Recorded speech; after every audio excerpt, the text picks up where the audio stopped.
Ora, bom dia a todos. Estamos aqui reunidos para falar de um tema que é extremamente importante e que diz respeito aos bens e serviços da Plataforma Continental e é extremamente importante porque a Plataforma Continental, que ao fim e ao cabo inclui as águas costeiras, essas águas são as zonas as águas mais produtivas dos oceanos.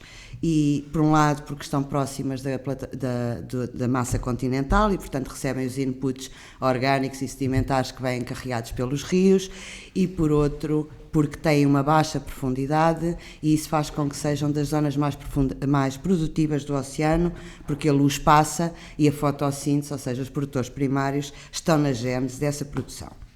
E, nessa perspectiva, achámos interessante falar deste tema focando-nos na Plataforma Continental, também porque ela é a região que recebe as maiores pressões das atividades humanas pela sua proximidade à massa continental e porque a maioria das atividades se desenvolvem sobre as águas costeiras que se estendem, grosso modo, até às 200 metros de profundidade.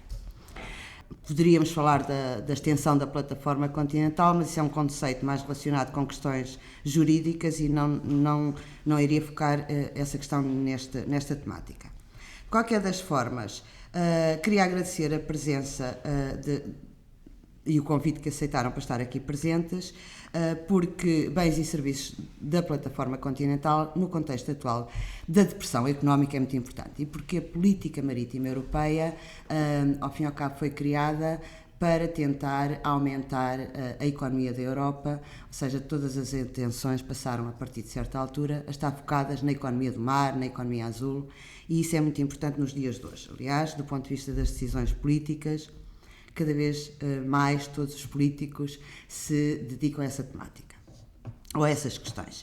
E por isso convidámos para estar connosco o professor Rui Pedrosa, que vem do Instituto Politécnico de Leiria e que vai abordar a temática da biotecnologia.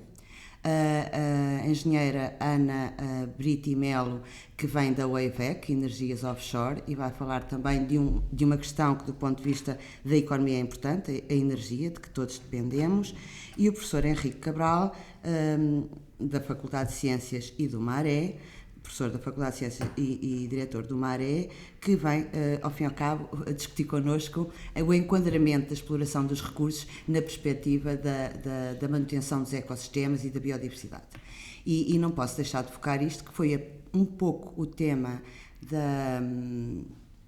do módulo que acabámos de terminar, que era Ecossistemas da Plataforma Continental, exatamente porque a Diretiva Quadro de Estratégia Marinha tem como base, ou como objetivo principal, atingir o bom estado ambiental até o ano 2020 e, portanto, vamos desenvolver a economia virada para o mar, mas temos que preservar para garantir a sustentabilidade desses recursos. E é nessa perspectiva, então, que vamos fazer toda esta discussão e gostaria de começar, por exemplo, vou começar pela engenheira Ana Brito Melo, porque é uma senhora e é delicado, e o que queria perguntar-lhe era, as energias offshore têm um potencial, a nossa costa é extremamente larga, extensa, digamos assim, a costa de Portugal, portanto, eu queria perguntar-lhe qual é o potencial que vê no desenvolvimento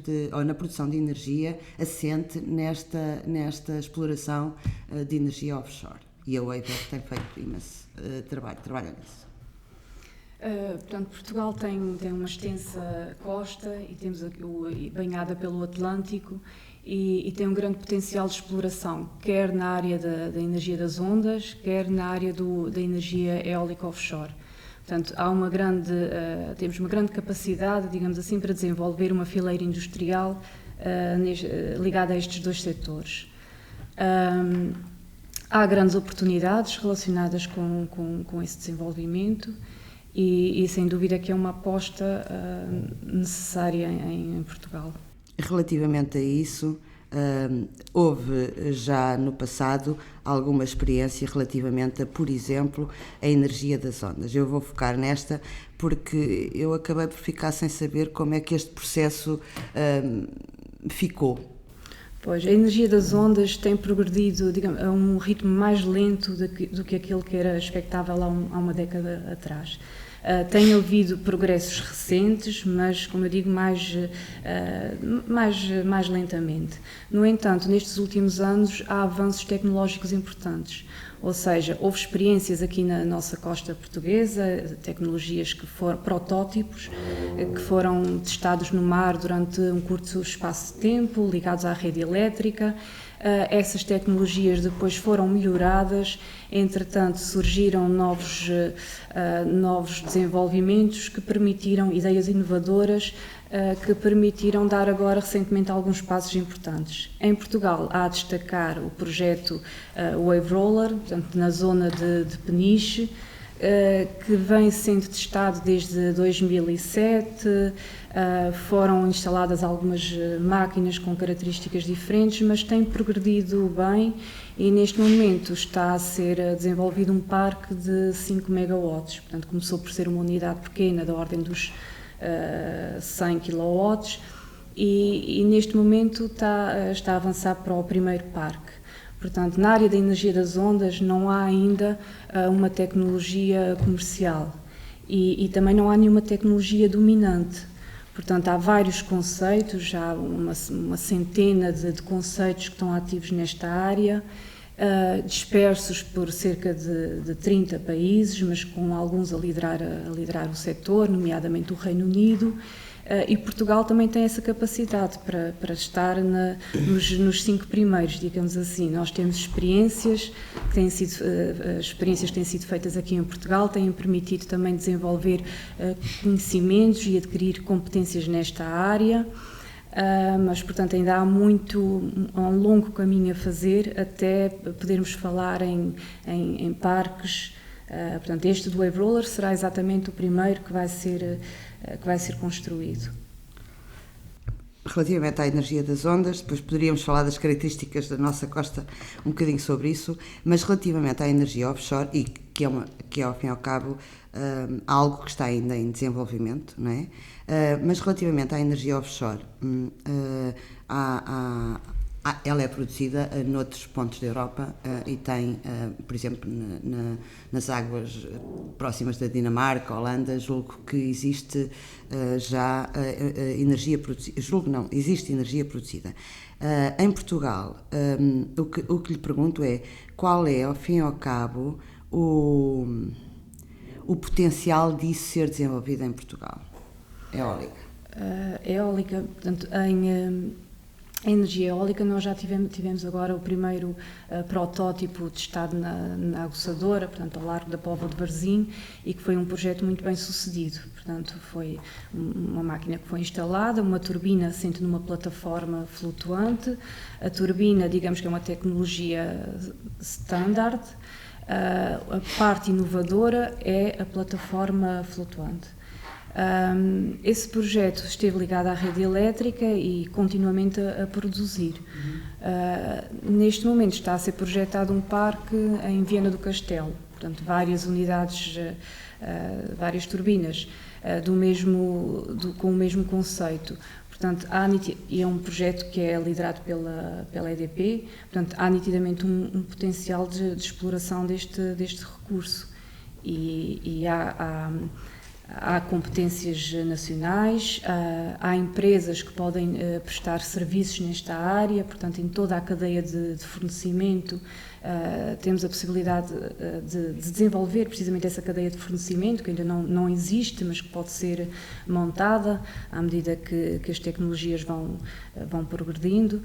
Portanto, em Portugal existe essa possibilidade de explorar quer as ondas, quer a eólica offshore. Portanto, qual é a dificuldade neste momento de avançar mais rapidamente? É porque a tecnologia ainda é muito cara, portanto, ainda há que, nomeadamente nas ondas, ainda que demonstrar a sua fiabilidade e o seu desempenho e é necessária uma redução de custos.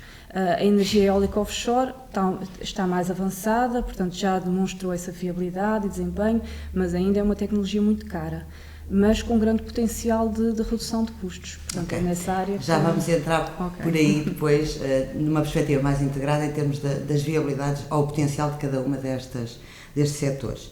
Eu agora passava ali ao professor Rui Pedrosa e vamos focar então um pouco na exploração de recursos e na biotecnologia. E sei que tem desenvolvido, sei que trabalhou virado para a vertente da farmácia, da farmacologia, de fármacos e medicina, mas há outros potenciais. Eu gostava que falasse do trabalho e do potencial que vê nesta exploração de recursos, biotecnologia, que é algo que, digamos, está em crescimento, não é? Muito bem, é com muito gosto que aqui estou. Em relação à biotecnologia marinha, transmitir que de facto o potencial é enorme. E quando nós olharmos para este potencial, nomeadamente relacionando com a área farmacêutica e, portanto, pensando no desenvolvimento de novos fármacos, há uma ou duas coisas que eu gostava de partilhar e transmitir. Primeiro, que este caminho é longo e a maioria das vezes associado ao insucesso. Para termos um novo fármaco que realmente tenha um potencial enorme para enquanto terapêutica de alguma patologia, é muito difícil chegarmos lá, requer um investimento muito, muito grande. Ainda assim, acho que devemos, de facto, enquanto investigadores que trabalhamos nesta área da pesquisa de novas moléculas, continuar este trabalho, naturalmente, com paixão pela investigação e pelo novo conhecimento, mas ter esta noção que o caminho é difícil e muitas vezes conseguimos pequenos avanços, mas que podem ser muito importantes. Ainda assim, dizer que, de facto, das novas moléculas que se vão identificando, e quando comparamos as moléculas que são provenientes de organismos marinhos, e dizer que, de facto, aqui na plataforma continental, devido às condições específicas e de stress elevadas, são as condições que, de facto, fazem desenvolver os mecanismos secundários destes organismos para combaterem algumas destas situações. Isto permite uma grande diferenciação do tipo de moléculas que se encontram nestes organismos e, portanto, também das suas bioatividades. E como eu estava a dizer, quando nós comparamos o tipo de moléculas que vão sendo identificadas de organismos marinhos com moléculas também identificadas, por exemplo, de plantas, o que se verifica é que a percentagem de sucesso de moléculas que são provenientes dos organismos marinhos e que depois estão associadas já a moléculas autorizadas pela FDA e, portanto, estando associadas a uma utilização terapêutica, é muito maior do que quando comparada com as moléculas e os casos de sucesso que temos das plantas. Ainda assim, em termos de quantidade, são muito mais as moléculas que se continuam a estudar, que são provenientes de organismos terrestres e não marinhos. Mas em percentagem, o sucesso é maior. Porquê é que acha que há essa tendência para fazer essa pesquisa mais virada para organismos, já agora uma curiosidade, terrestres e não tanto marinhos? Por um porque lado, a diversidade é enorme também no meio marinho, não é? Sim, por um lado, porque o acesso acaba por ser mais fácil, esse acesso a organismos terrestres. Depois, por outro lado, se pensarmos também, de algum modo, num cultivo que tenha uma dimensão, por exemplo, industrial, isto pensando historicamente, é mais fácil cultivar uma planta que se percebe que tenha esse potencial do que pensar num organismo marinho, isto se pensarmos há centenas de anos atrás. Penso que historicamente também tem esta componente. Depois os primeiros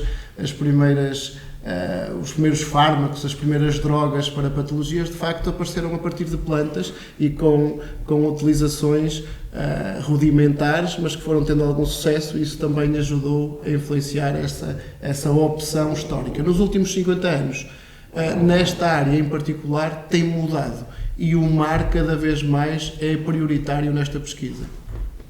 Gostava de dar nota da estratégia que tem sido adotada, também muito na unidade de investigação, que fazemos parte, do MAR, no polo que temos no Politécnico de Leiria, mais particularmente em Peniche, que é, nós continuamos a fazer esta investigação, a pensar na área farmacológica, na área cosmética, e, portanto, a tentar utilizar esta plataforma continental para aumentar o conhecimento e o potencial de utilização destas moléculas e destas bioatividades. No entanto, o que temos tentado fazer é que, neste caminho que é longo, tentar arranjar pequenos trajetos mais curtos que façam com que esta ciência que vamos produzindo esteja virada para a sociedade e ao serviço da sociedade, para a sociedade sentir que em tempos relativamente mais curtos possa usufruir do conhecimento e do investimento que a própria sociedade está a fazer também na ciência.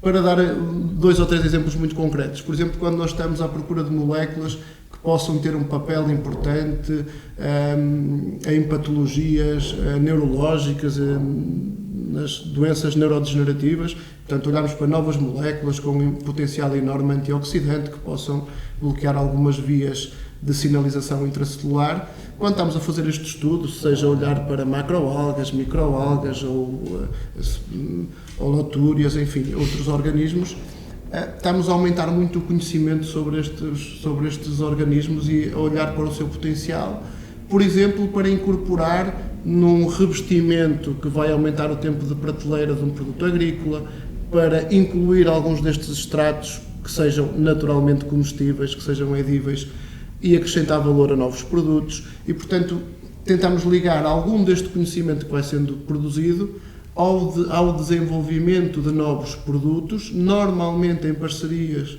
com pequenas e médias empresas, onde é mais óbvia esta ligação é de facto ao setor alimentar, e nesse contexto nós temos já vários produtos que foram lançados por pequenas e médias empresas em projetos de investigação orientada para a economia, que foram desenvolvidos com a tónica da biotecnologia marinha. Exato. Mas, na sua essência, o que está aqui por trás, na base, na investigação fundamental, é esta procura ligada a compostos que possam a seguir ter esta função terapêutica. Mas estamos completamente convencidos que temos que ir lançando alguns pequenos produtos para o mercado para que a sociedade perceba que nós estamos a olhar para hoje e não só para o amanhã.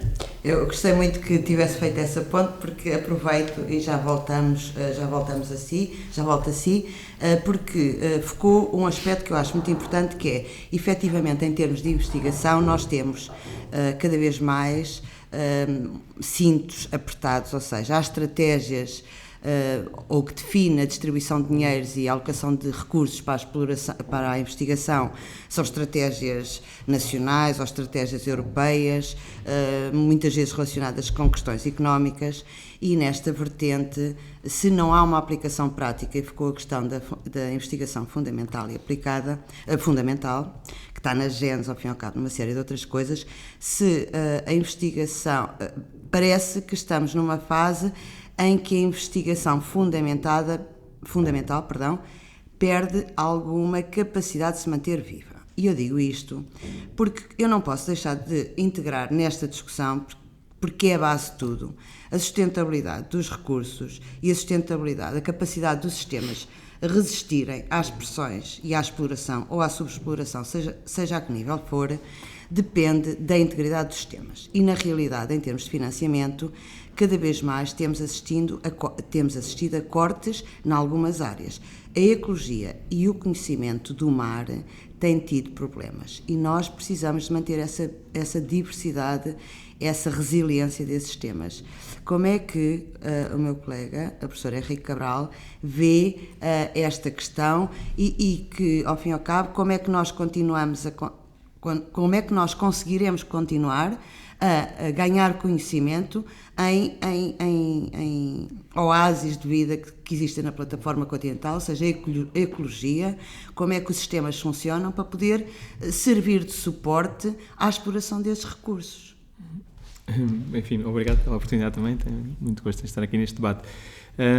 As primeiras notas que eu gostaria de sublinhar têm que ver com um certo desfazamento ou uma diferença entre aquilo que é o discurso político, muitas vezes, e até os próprios serviços que o oceano nos presta à humanidade e aqui em particular à população portuguesa, e depois a canalização de recursos para esse conhecimento, não é? Que me parece desajustada, não é? Nós, no fundo, temos o mar como prioridade nacional em muitas políticas ou em muitas instâncias e, na prática, não se reverte a favor de fundos particulares para a investigação científica.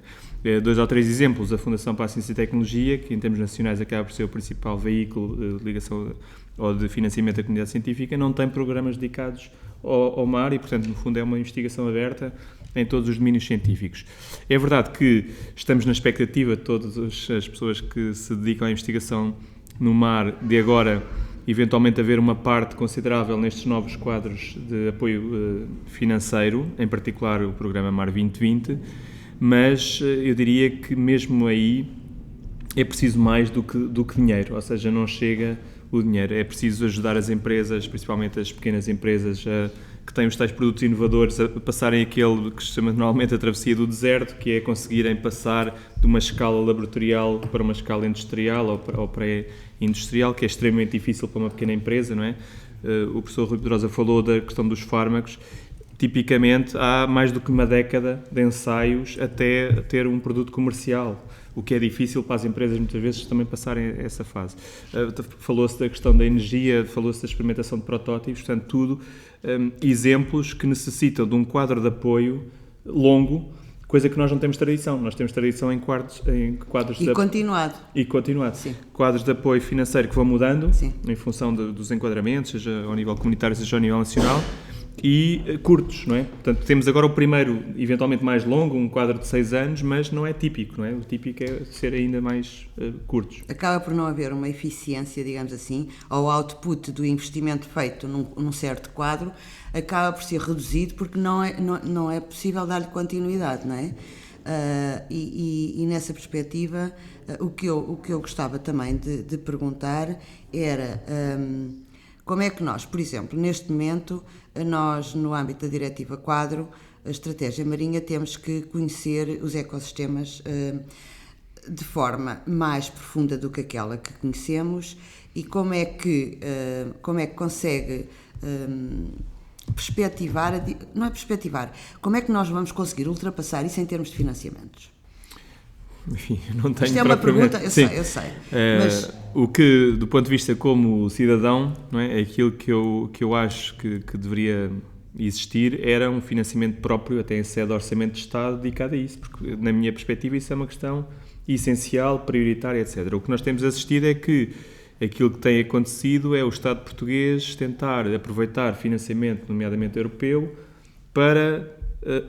no fundo, financiar questões que são da sua obrigação, em termos de Estado, não é? Que é o caso da própria diretiva, ou seja, há muitos aspectos do plano de monitorização, da implementação de medidas que são quase concurso a projetos de financiamento que compete com outro tipo de projetos. Portanto, imaginemos o cenário desses projetos não ganharem e não obterem financiamento, não é? Portanto, ficamos numa situação delicada enquanto Estado, porque não conseguimos cumprir as nossas obrigações. Portanto, eu julgo que há uma parte do financiamento para a investigação ou para suporte de políticas públicas que não deveria passar por concursos desse tipo, perfeitamente competitivos, em ambiente aberto, e que eventualmente seria mais do tipo uma espécie de caderno de encargos e equipas concorrentes para aquele objetivo, sim, onde havia já uma verba cabimentada. De outra forma, penso que é muito difícil implementar políticas públicas ou estratégias, nomeadamente em relação ao mar, também se verifica. Ou seja, nós neste momento temos aqui uma questão, muitas vezes temos que dar resposta a questões políticas públicas, implementação de uma série de aspectos. Falta-nos suporte e conhecimento em algumas áreas. Há alguma área dentro, se pensarmos na plataforma continental, em que eventualmente necessitássemos de ganhar conhecimento em termos da ecologia dos sistemas ou do funcionamento dos sistemas? Eu diria que muitas, não é? Muitas. A dificuldade aqui é estabelecer, porque para quase todas as atividades humanas na plataforma, ou até os principais clusters, não é? Usando uma nomenclatura que é comum, da economia do mar, todos eles têm fragilidades em termos de aspectos de conhecimento, não é? Há muitas variantes nesta dimensão, por exemplo, os equipamentos utilizados no aproveitamento de energia, por exemplo, seja das ondas ou da eólica, as estruturas têm um tipo de desgaste muito diferente àquilo que é em terra, eventualmente em muitos casos é matéria que devia ser alvo de investigação científica. A aquacultura no offshore não tem propriamente tradição no nosso país, não é? Portanto, no fundo é tudo desbravar um caminho também em termos dos materiais, em termos das espécies cultivadas, qual é o comportamento em ambiente aberto no oceano, etc. Portanto, na parte biotecnológica também podemos arranjar exemplos, não é? Portanto, há situações que são diversas, que necessitam desse estratégia dedicada e financiamento próprio para a obtenção de conhecimento. Sim, e muitas das vezes os dinheiros ou os financiamentos estão dirigidos para algo muito concreto e não se distribui esse financiamento por uma série de áreas que acabam por ser prioritárias a nível nacional. Eles às vezes são concentrados num só esforço, e isso aí digamos que aniquila um pouco diversas áreas que são fundamentais para a exploração de recursos. E nós aqui falámos, a aquacultura foi referida, há aqui uma questão importantíssima que é a pesca, os recursos e a economia que depende dela, e a plataforma continental é a zona que em termos de pesca contribui em cerca de 90% com a pesca, pela sua grande produtividade e capacidade, enfim. Isto leva-nos para uma questão, já vamos. Vou voltar novamente à engenheira Ana Brito e Melo e vou-lhe perguntar o seguinte: estas questões, o desenvolvimento de tecnologias, o desenvolvimento de todo este trabalho relacionado com a produção de energia offshore, energia das ondas, etc., causa alguns impactos no meio marinho, obviamente. Vai interferir com uma série de organismos a vários níveis e nós temos vindo ou por outra, a vossa empresa, à semelhança de outras empresas, terá que acautelar isso. O que é que têm feito nesse sentido? Algum apoio interno em termos de desenvolvimento de trabalho de investigação ou de colaborações para ganhar conhecimento e poder minimizar os impactos da instalação das atividades relacionadas com a produção de energia? Nós temos feito muito trabalho nessa área, na parte de avaliação dos impactos ambientais das tecnologias. Há um grande desconhecimento ainda nessa área, portanto, nós não sabemos qual é a influência de um parque de várias unidades de produção de energia no ambiente marinho. E a única coisa que podemos ir fazendo é desenvolver competências nessa área a partir dos dispositivos, das unidades, dos protótipos que vão ser instalados no mar e recolher o máximo de informação. Ou seja, o que se faz é, antes do dispositivo ser instalado no mar, nós recolhemos, avaliamos o meio marinho e depois do protótipo ser instalado, recolhemos a informação e monitorizamos durante a produção, durante a existência do dispositivo, qual é a interferência a vários níveis. Essa é também uma preocupação, direi a nível europeu, portanto há vários programas de investigação que têm sido lançados pela Comissão Europeia, nós temos participado em vários deles e em que tem sido, através de um consórcio europeu, se tem desenvolvido muita investigação nessa área. Há também, por exemplo, nos Estados Unidos, uma base de dados de todos os impactos ambientais, acerca de todos os dispositivos que foram para o mar. Eu acho que há uma preocupação de monitorizar qual é a influência dos dispositivos. Sim. E essa preocupação, é assim, não havendo, sendo só a título experimental que as coisas estão a ser desenvolvidas em algumas fases, não há obrigação de desenvolvimento, de fazer estudos de impacto ambiental. É a vossa empresa que faz, porque faz, ou são obrigados a título experimental a fazê-lo?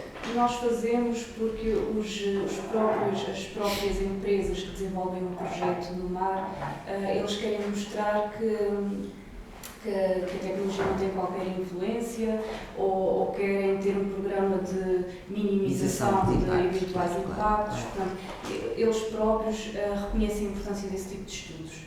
porque sabem que mais tarde, nesta fase, essas questões ainda não se põem, mas quando quiserem avançar para um parque, vão surgir essas questões, vai ser necessário um estudo de avaliação ambiental. Portanto, se eles conseguirem demonstrar que com uma unidade não tiveram impactos, que eles foram de alguma forma minimizados, é uma grande vantagem para o desenvolvimento futuro. Portanto, eu acho que, de modo geral, tem havido essa preocupação e nós temos feito para as tecnologias que foram instaladas em Portugal, o Wave Roller, o Lead Float, o próximo parque em Castelo, temos acompanhado esses estudos de utilização. Digamos que têm monitorizado e, portanto, conseguem avaliar esse impacto. E há outro tipo de trabalhos que têm sido feitos, tem mais a ver, por exemplo, com testar a pintura, a tinta. Sim, porque são tóxicas, podem causar, mas também para evitar que os moluscos, incrustantes, os organismos que fiquem presos na estrutura. Portanto, há uma série de trabalhos que têm sido feitos nessa área. Que também resultam, obviamente, do conhecimento que tem sido desenvolvido em termos científicos ao longo dos anos, porque a investigação, ao fim e ao cabo, traz esse conhecimento para ser aplicado, pode ser mais rapidamente aplicado ou não. E agora volto ao professor Rui Pedrosa e queria lhe perguntar o seguinte. Falou aqui de um aspecto que eu acho importante, que é, quando produzimos, são necessários muitos anos de investigação para conseguir concretizar algo que estamos a desenvolver e passar um produto, uma molécula, para a indústria farmacêutica. E falou-me aqui de um outro aspecto, que são as pequenas e médias empresas, e Portugal caracteriza-se exatamente por ter um pacote de pequenas e médias empresas enorme, pronto. Mas eu acho que vocês, o IPL, o Instituto Politécnico de Leiria, tem desenvolvido pontos muito importantes na passagem dessa investigação para o setor produtivo, para o setor indústria, enfim, a economia, porque eu ouvi aqui há uns tempos, e numa divulgação do Maré, passou pão com algas, ou seja, estão a tentar, do ponto de vista alimentar, criar produtos novos, introduzindo produtos ou recursos marinhos, não é? Quer falar mais um bocadinho do sucesso que isso tem, ou de como é que as empresas, para já, como é que consegue aliciar as empresas a criarem novos produtos, a lançarem novos produtos, que financiamentos há para fazer esses apoios, como é que vocês conseguem fazer essa ponte? Dar então rapidamente uma perspectiva histórica e recente. Basicamente houve aqui uma fase inicial em que, na realidade, foram os investigadores e os professores associados a estes temas e a estas iniciativas que foram, no fundo, bater à porta das empresas e dizer: temos esta call, existem aqui alguns problemas, de que modo é que nós podemos colaborar para vos ajudar, para nos apoiar na candidatura, e de um modo sistemático foi isso que aconteceu. Ou seja, o que fizemos foi aproximar a nossa instituição de ensino superior, o ensino superior, a estas PMEs. Apesar de continuarmos a fazer isto, neste momento, e graças a alguns dos casos de sucesso, já são as empresas, e muitas empresas, que vêm ter connosco, lançarem desafios. É certo que a grande maioria dos projetos tiveram um programa de financiamento associado. E isto faz com que o investimento das empresas seja menor, por um lado, e que o risco seja também, obviamente, menor.